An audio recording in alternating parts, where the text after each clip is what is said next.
तो क्या कांग्रेस के लिए पार्टी हित देश हित से आगे है? क्या कांग्रेस के लिए पार्टी पहले है और देश बाद में? क्या कांग्रेस के लिए सियासत देश की सुरक्षा से ज्यादा जरूरी है? और क्या पॉलिटिक्स और नेशनलिज्म में कांग्रेस पार्टी की पहली प्रायोरिटी, पहली प्राथमिकता पॉलिटिक्स है? क्या ऑपरेशन सिंदूर जैसे मुद्दे पर भी कांग्रेस की पार्टी लाइन इंडिया के लाइन से ऊपर है?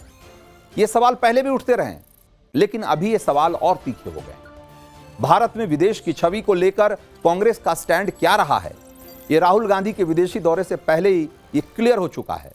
और अब क्या कांग्रेस ये चाहती है कि विदेश में उसके नेता ऑपरेशन सिंदूर को क्रिटिसाइज करें, उसकी आलोचना करें, अपने ही देश की आलोचना करें, भले उसमें भारत की छवि कमजोर, ताकि उनकी भारत की छवि कमजोर बनाई जा सके? क्या विदेश में भारत की ताकत की बात करना कांग्रेस के लिए पार्टी लाइन तोड़ने जैसा है? ऑल पार्टी डेलीगेशन में विदेश में जो लोग गए हैं, उसमें सलमान खुर्शीद और शशि थरूर ने जो हाल में जो बयान दिए हैं, उससे कांग्रेस के भीतर एक अलग तरह की हलचल मची हुई। क्योंकि जब कांग्रेस के दोनों सांसद विदेश में जाकर भारत की तारीफ करते हैं, ऑपरेशन सिंदूर या 370 जैसे मसलों पर मोदी सरकार की पीठ थपथपाते हैं, तो कांग्रेस को बहुत मिर्ची लग रही। मोदी विरोध की जो सियासत है वो इस तरीके से हावी है कांग्रेस पर कि ऑपरेशन सिंदूर की सफलता को भी वो नहीं पचा पाए। कांग्रेस के नेता हर दिन नए नैरेटिव के साथ नए सवाल लेकर सामने आ रहे हैं। जैसे पाकिस्तान के पाले में खड़े वो वही बात कर रहे हैं जो पाकिस्तान का प्रोपेगेंडा है। कई बार जब कांग्रेस के नेता सवाल करते हैं तो समझ में नहीं आता कि वो सवाल कर रहे हैं या पाकिस्तान का प्रोपेगेंडा आगे बढ़ा रहे हैं। उसी को अपनी भाषा में बदलकर यहां सरकार से सवाल कर रहे हैं। राहुल गांधी ने आज ही कहा है कि दबाव बनाने पर ये लोग सरेंडर कर देते हैं। आप सोचिए भाई, आप क्या कहना चाहते हैं कि भारत ने पाकिस्तान के सामने सरेंडर कर दिया? राहुल के राइट हैंड जयराम रमेश का बयान है कि पहलगाम हमले के आतंकी अभी भी खुलेआम घूम रहे हैं और हमारे सांसद भी विदेश में घूम रहे हैं।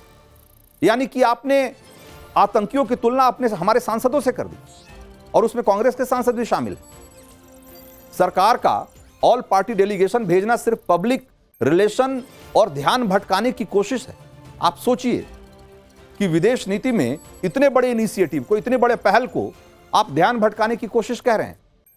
मतलब हम जो दुनिया भर को बताना चाह रहे हैं और जो हम मैसेज देना चाह रहे हैं, भारत के भीतर कांग्रेस उसी की धज्जियां उड़ाने में लगी हुई। कांग्रेस के एक और नेता उदित राज, वो ऑपरेशन सिंदूर के नाम को धर्म विशेष से जोड़ रहे हैं। इमरान मसूद ने तो ऑपरेशन सिंदूर को चील कौवे मारने जैसा बता दिया। और कांग्रेस के दूसरे नेता हैं राशिद अल्वी, ऑपरेशन सिंदूर की विश्वसनीयता पर ही उन्होंने सवाल उठा दिया।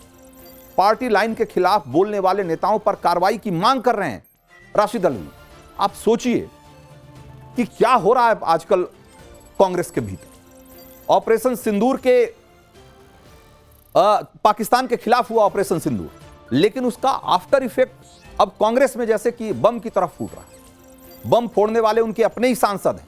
शशि थरूर का नाम पहले ही फोकस में था, अब दूसरे नाम सलमान खुर्शीद के रूप में जुड़ गया है। और ये दोनों कांग्रेस के सांसद हैं, दोनों ऑल पार्टी डेलीगेशन में शामिल हैं, और दोनों की दलीलों के सामने पाकिस्तान की धज्जियां उड़ गई।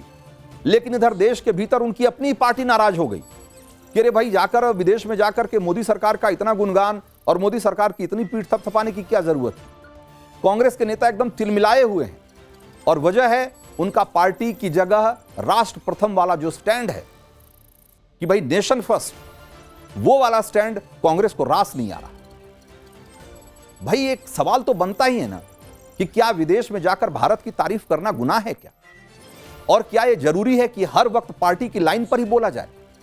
आप देश के भीतर चलिए, जितनी पॉलिटिक्स करनी है करिए, लेकिन ये इस देश की एक स्थापित परंपरा रही है इस देश की राजनीति में कि जब विदेशी मामलों की बात होती है, जब भारत से बाहर भारत का स्टैंड लेने की बात होती है, उसका स्टैंड रखने की बात होती है, तो चाहे आप किसी भी पार्टी के पार्टी लाइन से ऊपर उठकर सिर्फ देश हित पे बात करते हैं, और सिर्फ उस लाइन पे बात करते हैं जिस पर भारत को बात करना चाहिए और जिसमें भारत का अपना इंटरेस्ट है। लेकिन कांग्रेस के नेता आज जैसे कि सारी स्थापित परंपराओं को भूल चुके हैं, और इसीलिए सलमान खुर्शीद ने एक डायरेक्ट सवाल दागा है।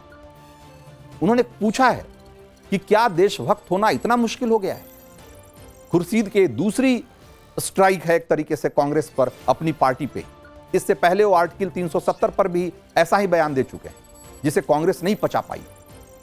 सलमान खुर्शीद अपनी पार्टी से एक तरीके से बहुत दुखी दिखाई दे रहे हैं। पहले सलमान खुर्शीद का एक बार बयान सुनिए और इसी से आपको अंदाजा लग जाएगा कि कांग्रेस की पार्टी लाइन को सोशल मीडिया पर लोग एंटी इंडिया लाइन क्यों कह रहे हैं।